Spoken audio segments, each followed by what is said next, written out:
Je passe maintenant la parole directement à Monsieur Bron qui va vous présenter le projet de fusion. Mesdames et messieurs, je dois prendre le micro.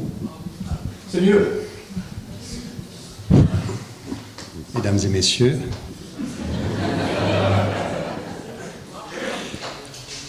d'abord je vous remercie au nom du comité de pilotage de vous être déplacés en si grand nombre. Il n'y a rien de pire que de préparer un scrutin en se disant bah tiens, les gens ils ne savent pas de quoi il s'agit. Merci donc d'être là. Il a paru utile, mesdames et messieurs, malgré toutes les présentations déjà faites et les textes publiés, de rappeler quelques aspects basiques de notre projet en préambule aux présentations originales qui composent l'essentiel de cette soirée. Mon intervention consistera en quelque sorte à planter le décor et pour certains, ça sera un rappel du connu, ceux qui étaient là en particulier à Froideville. Cette présentation comportera 4 parties. Je crois que c'est dans l'autre sens. Voilà.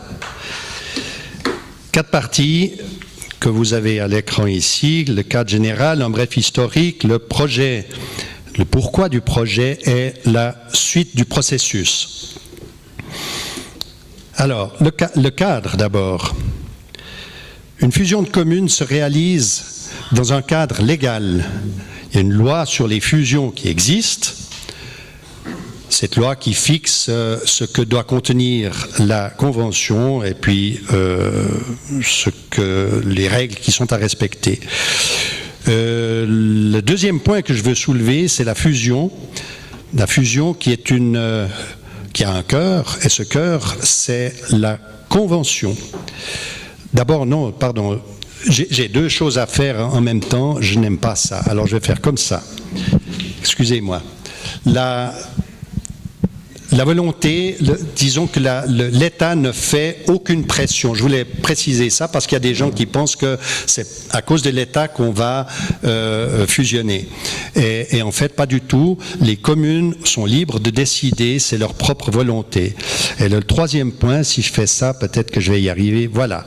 La convention de fusion, c'est le cœur de notre processus. Cette convention de fusion que signent les exécutifs communaux et qui suit le chemin démocratique par les organes délibérants jusqu'au vote populaire et la ratification par le Parlement cantonal. Notre convention est un document fédérateur, en somme, qui ne contient pas que des actes obligatoires, financiers et juridiques. Il est complété par un préambule qui se situe aussi dans le préavis des municipalités.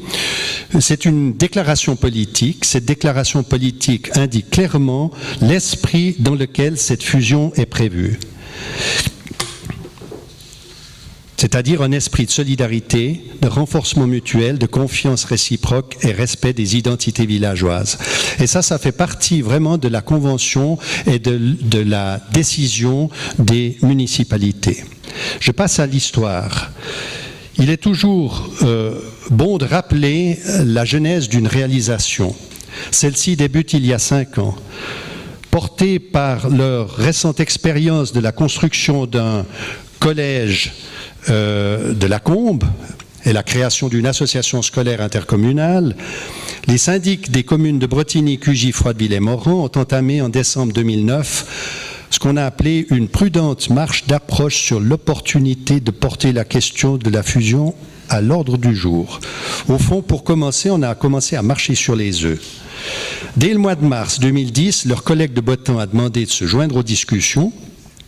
Et en septembre, une rencontre entre les 5 municipalités incorporées a permis de confirmer la volonté de réfléchir en commun à l'utilité d'engager le processus. Là, on est dans la législature précédente. C'est alors que la commune de Polyépité a manifesté son désir d'être associée aux discussions. Les objectifs fixés pour la fin de la législature, de cette législature qui se terminait en 2011, était d'évaluer l'opportunité d'une fusion entre les 6 communes, d'en dégager les avantages, d'identifier les difficultés et, cas échéant, de définir les grandes lignes et les démarches à entreprendre. Ces objectifs ont fait l'objet d'un rapport intermédiaire signé par les 6 municipalités au mois de mai 2011.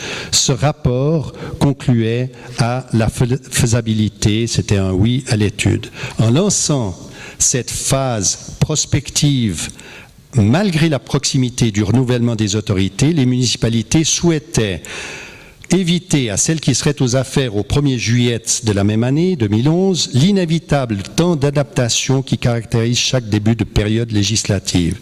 Ce pari fut réussi, puisqu'en automne 2011 déjà, les conseils étaient saisis d'un préavis d'intention par les 4 municipalités, Botans et Polier-Pittet ayant entre-temps renoncé. On arrive dans cette phase 2, c'est la législature actuelle. Alors, pendant l'hiver, au cours de l'hiver 2011-2012, un préavis d'intention a été voté par les conseils, préavis d'intention avec naturellement les moyens financiers qui vont avec.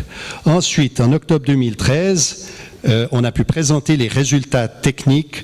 D'abord, on a lancé l'étude au mois de mai. En octobre 2013, les résultats techniques des 5 groupes de travail ont été présentés aux 4 communes. En mars de cette année, les municipalités ont adopté un projet de convention qu'elles ont signé le 8 avril. C'était le premier acte fondateur de ce projet réellement. Ensuite, le 29 avril, présentation publique, pour ceux qui y étaient, vous vous souvenez, à Froideville, où on a présenté l'ensemble du projet. Et puis le 11 juin de cette année, les 4 conseils, le même soir, ont voté la convention proposée, permettant ainsi le vote populaire prévu le 30 novembre prochain. La troisième partie, c'est pourquoi une fusion ? Certains pensent qu'il y a un effet de mode. Je peux vous dire que je ne connais personne qui aurait été d'accord de consacrer autant de temps et autant d'énergie pour un simple effet de mode. Les raisons de promouvoir la fusion administrative et politique de nos communes sont de 2 ordres. La nécessité d'apporter des réponses à des difficultés que rencontrent les conduites et la gestion d'une commune de la taille des nôtres, et deuxièmement, la volonté de faire correspondre la gestion à l'évolution de la société, et si possible, d'anticiper les phénomènes qu'on perçoit déjà maintenant. Alors j'ai parlé de problèmes, il y en a un certain nombre. Au-delà de tous les aspects positifs et gratifiants que comporte le rôle que jouent les élus dans la conduite d'une commune, il existe aussi de véritables problèmes qui appellent des solutions. Je n'en retiendrai que 3.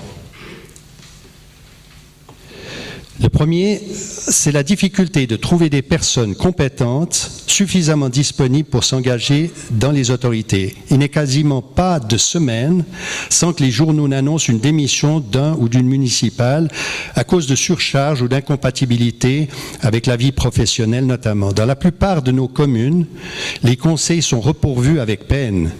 En cours d'année, la réserve de suppléants est épuisée et des élections complémentaires sont nécessaires en cours de législature. Pour les municipalités, lors de la dernière législature, 450 élections complémentaires ont été nécessaires dans le canton. Et pour la législature actuelle, nous en sommes déjà à 300. Les élections tacites sont monnaie courante, faute de candidats. Pour le seul Gros-de-Vaud, sur les 139 membres des exécutifs, 41 démissions ont déjà été enregistrées.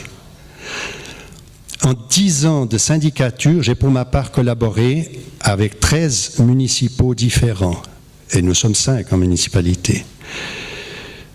Dans la législature actuelle, je crois que chacune de nos municipalités, les 4, a vécu au moins un changement. Ce phénomène est en augmentation.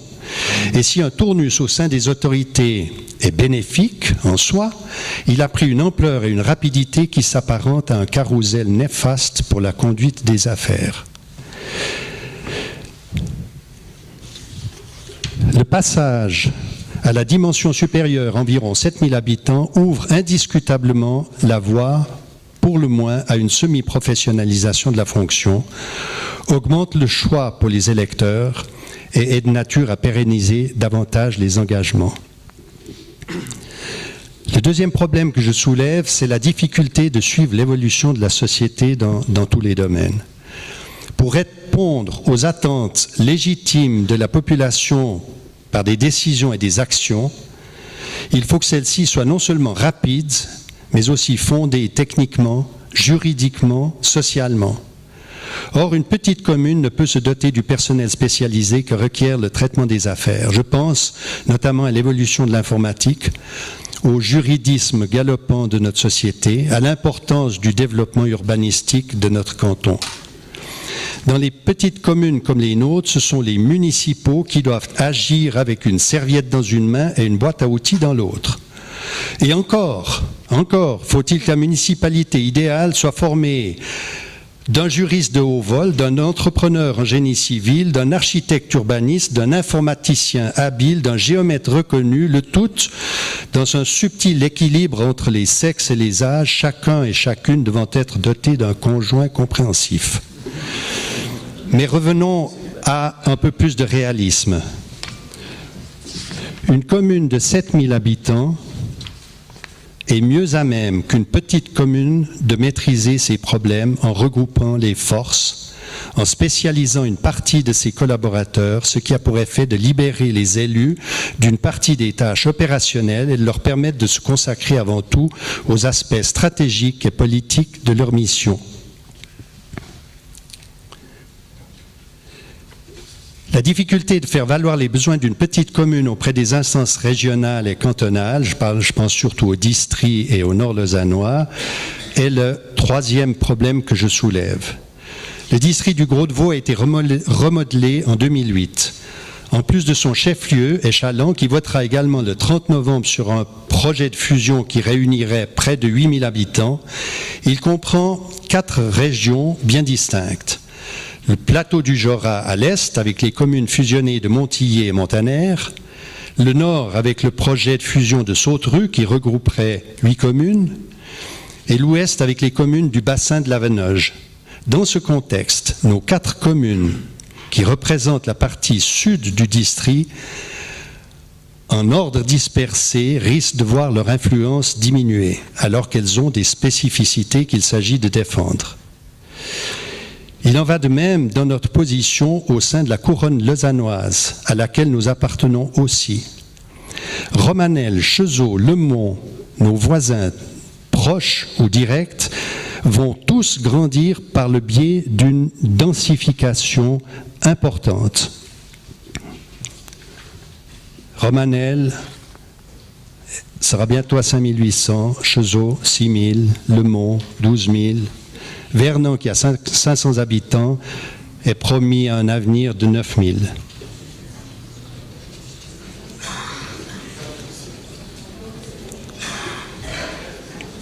Ça fait réfléchir, hein, ces chiffres, ça fait parler aussi. Dès lors, réunis et comptant près de 6000 habitants, nous serons plus à même de faire entendre notre voix dans le concert régional du district. Notre fusion représentera à cet égard un équilibrage au sein du Gros-de-Vaud.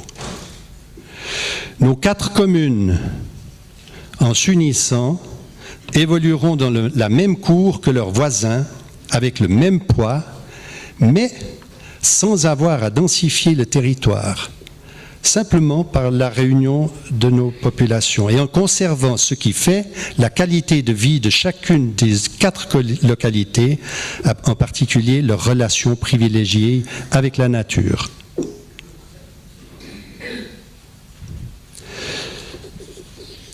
Pour clore ce chapitre, pourquoi une fusion ? Parce qu'elle apportera un gain en efficacité par le regroupement des forces, des réponses adaptées à l'évolution de la société et aux attentes de la population, un poids accru dans le cadre régional et sur le plan cantonal, des services plus performants, une attractivité augmentée pour les postes de l'exécutif, un renforcement de l'autonomie communale. La suite, Nous allons recevoir dans nos boîtes aux lettres le matériel de vote. La semaine 45, c'est celle du 3 au 8 novembre. Le 30 novembre après-midi, nous saurons si la fusion est acceptée par la population. Si, dans une commune, le non l'emporte, le projet s'arrête là. Si oui, le projet ira à l'approbation du Grand Conseil par la voie du Conseil d'État. Pendant toute cette période, les communes prépareront la transition. Je pense en particulier aux ressources humaines, comptabilité, informatique, etc., qu'il faut harmoniser. Des bureaux spécialisés seront engagés à cette occasion-là. Au printemps 2016, les élections communales et l'entrée en force le 1er juillet 2016. Puisqu'il faut une conclusion, je vais quand même en faire une. Oh, je crois que je suis dans les temps.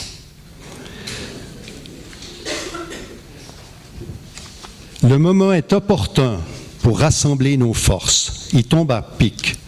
Premièrement, les 4 communes sont en bonne santé. Personne ne nous oblige. On est libre. Le canton apporte encore pour l'instant un soutien financier non négligeable. Et nous avons eu, à cheval sur 2 législatures, le temps de bien étudier le dossier. 6 à 8 000 habitants, c'est une taille adéquate pour répondre aux défis de notre région. La fusion nous fait grandir sans urbanisation conséquente de notre territoire et en conservant ce qui fait l'originalité de chacune de nos communes. Merci de votre attention.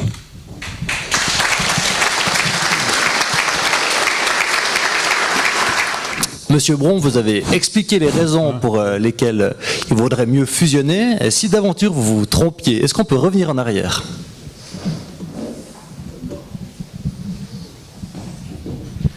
J'ai l'impression d'être un pétabosson à qui les mariés demandent s'ils peuvent divorcer. Non, mais la réponse est oui, bien sûr. La réponse est oui. Il y a déjà eu un cas, sauf erreur, au siècle passé, sauf erreur du côté de Montreux, où une partie de la commune s'est séparée. C'est tout à fait possible légalement. La seule chose, c'est qu'il faut que ça soit de nouveau un vote de la population.